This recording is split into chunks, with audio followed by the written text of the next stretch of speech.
नमस्कार प्रिय विद्यार्थियों, योग प्रशिक्षण कोर्स भाग 28 में आप सबका हार्दिक अभिनंदन।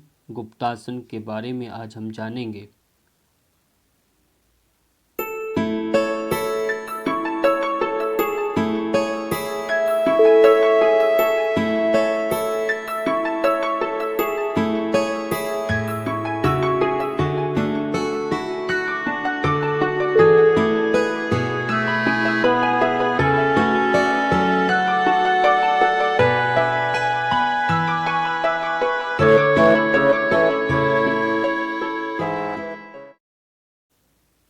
गुप्तासन शब्दार्थ एवं नामकरण।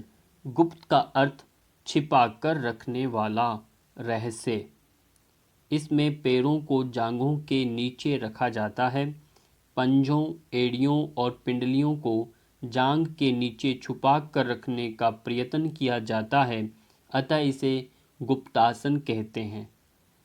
गुप्त का अर्थ ही होता है छिपा कर रखना, कोई ऐसा रहस्य जो किसी को न बताने योग्य हो। तो ये एक आसन भी ऐसे ही है जो छुपा कर किया जाता है, पर इसमें अभिप्राय केवल और केवल पंजों, एड़ियों और पिंडलियों को जांघों के नीचे छुपा कर रखने का प्रयत्न किया जाता है। नाम: संस्कृत में इसे गुप्तासनम, हिंदी में गुप्त आसन और अंग्रेजी में हिडन पोज के नाम से इसे जाना जाता है। श्लोक एवं अर्थ: जानुर्वोरन्तरे पादौ कृत्वा पादौ च गोपयेत्, पादोपरि च संस्थाप्य गुदं गुप्तासनं विदुः। भावार्थ एवं करें देखिए इसका। दोनों जानुओं के मध्य में पैरों को करके गोपन भाव से रखना चाहिए तथा पैरों पर गुदा को रखें। इसे गुप्तासन कहा जाता है। यदि हम इस श्लोक के अनुसार करें तो जैसे भी देखा है, तो पैरों, इसमें लिखा पैरों पर गुदा को रखें, तो उल्टा और हो जाए, गुप्तासन कहा जाता है। जो व्यवहार में है वो मैं आपको इसमें आसन के क्रम के माध्यम से बता रहा हूँ।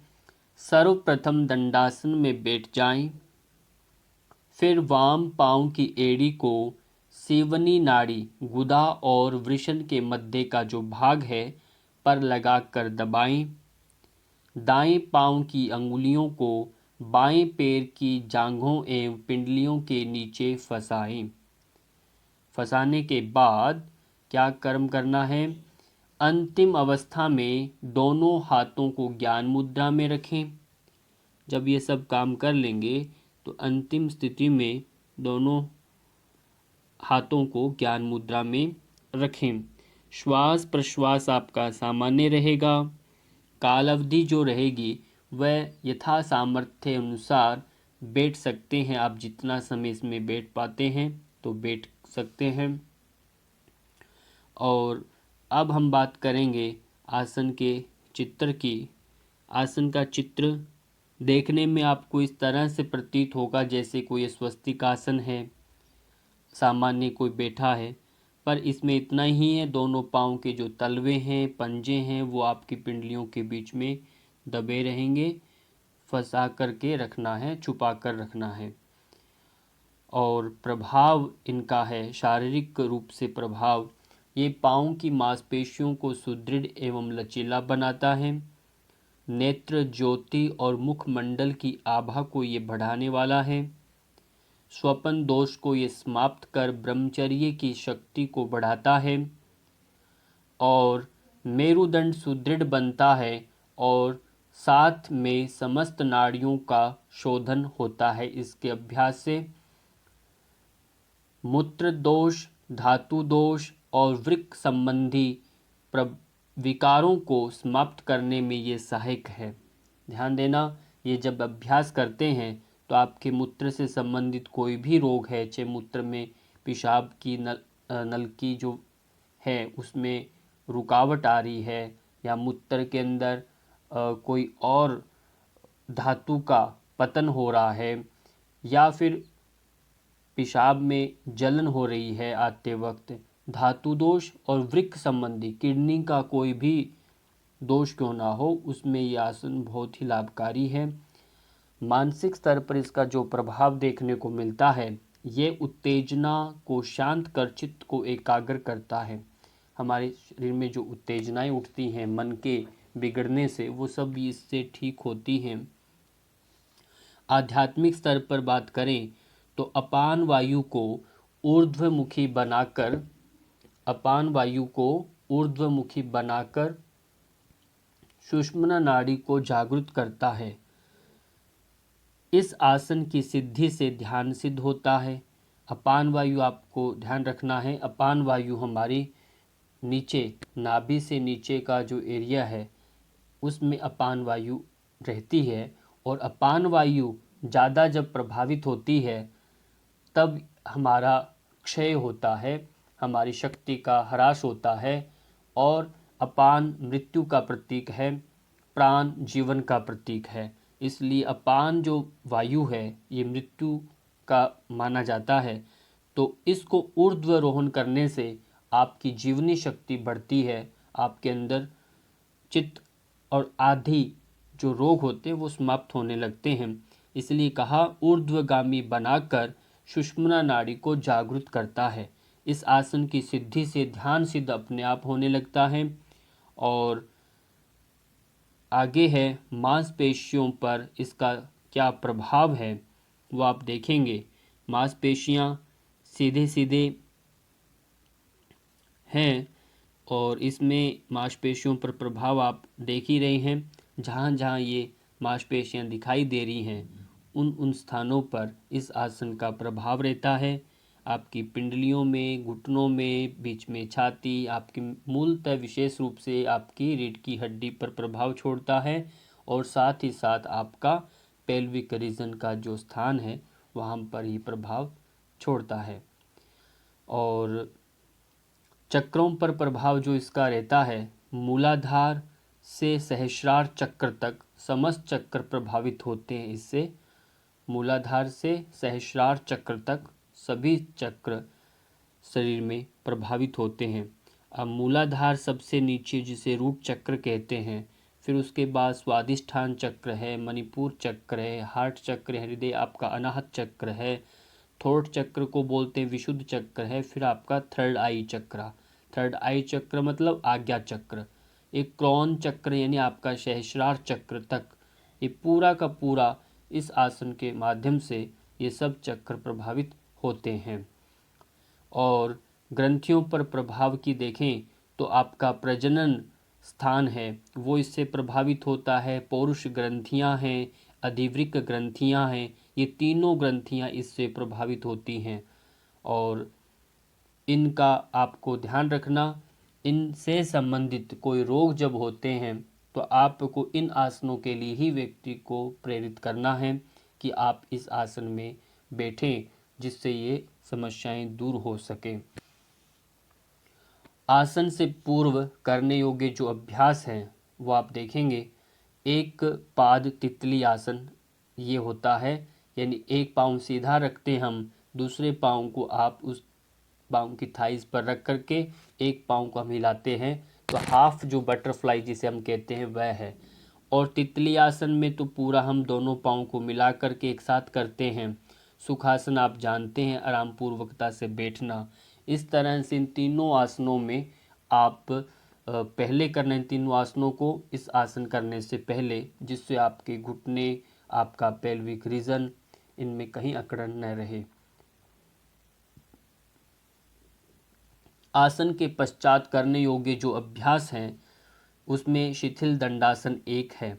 शिथिल दंडासन जब आपको हम कहते हैं तो आपको दोनों पाँव फैला करके, हाथों का रुख पीछे की ओर करके, गर्दन को लमका करके रिलैक्सेशन देना, पूर्ण विश्रांति की दायक स्थिति जो होती है उसे हम शिथिल दंडासन कहते हैं। इस तरह से आपने उसमें आकर के बैठना है। और सावधानियों में एड़ी, आपके पाँव की जो एड़ी है, टखना है, घुटना है, उरु यानी आपकी जांग है, पिंडली जो है आपकी, और आदि अंगों में वेदना या चोट, वेदना यानी कष्ट हो या चोट लगी हो, अथवा कोई जोड़ों में संधिवात या गठिया का रोगी हो, उन्हें इस आसन का अभ्यास नहीं करना। इस बात का आपको विशेष ध्यान रखना। गुदा वेदना यानी अर्श, आपका यदि कोई बवासीर है या चोट ऐसा लगा है तो ऐसी स्थिति में आप बैठ नहीं पाएंगे सीधा। मेरुदंड में पीड़ा होने पर अभ्यास न करें।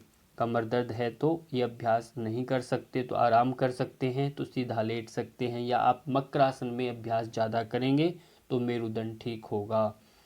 दूसरा विशेष बातें इसमें ये ध्यान रखना, मेरुदंड ग्रीवा, मेरुदंड और ग्रीवा छाती एक सीध में रहें और एक सीध में रखना है, परंतु कंधों को आपने पूर्ण शिथिल करके छोड़ के रखना है और श्वास प्रश्वास आपकी सामान्य रहेगी।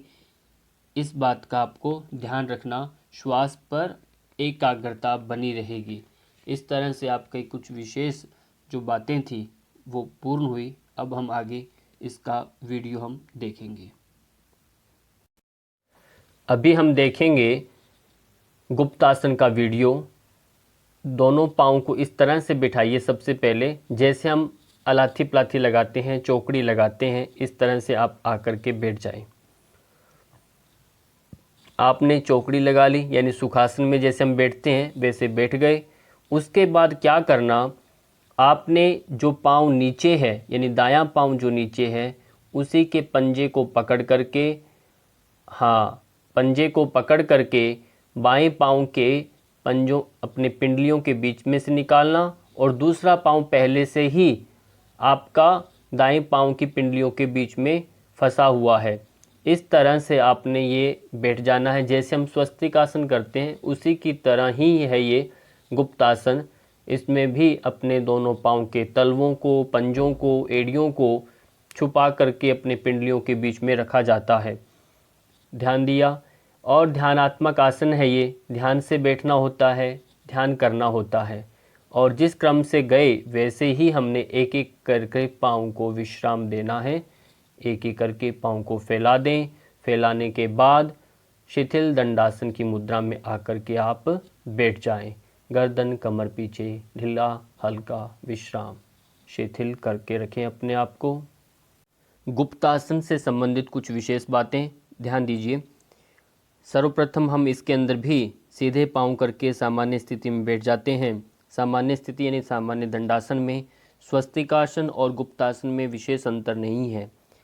स्वस्तिकासन जो हमने पहले किया उसके अंदर पाँव के पंजे, आपके पाँव के तलवे, उन सब को हम पिंडलियों के बीच में छुपा करके रख लेते हैं और इसी की ही तरह ये गुप्तासन है। गुप्त का अर्थ ही यही होता है कि छिपा कर रखना, यानी अपने पाँव के जो पंजे हैं, एड़ियाँ हैं, पिंडलियों के मध्य में, जांघों के नीचे छुपा कर रखने का हम इसमें कोशिश करते हैं। तब ये क्या कहलाता है, आपका गुप्तासन होता है। तो इसमें अपने सबसे पहले पाँव सीधे करके बैठें। दूसरी स्थिति में आपने बाएं पाँव को लेकर आना है और दाएं पाँव के मूलाधार में यानी जहां लेग शुरू होती है उसके पाँव के बिल्कुल नीचे आपने इसको जोड़ देना है।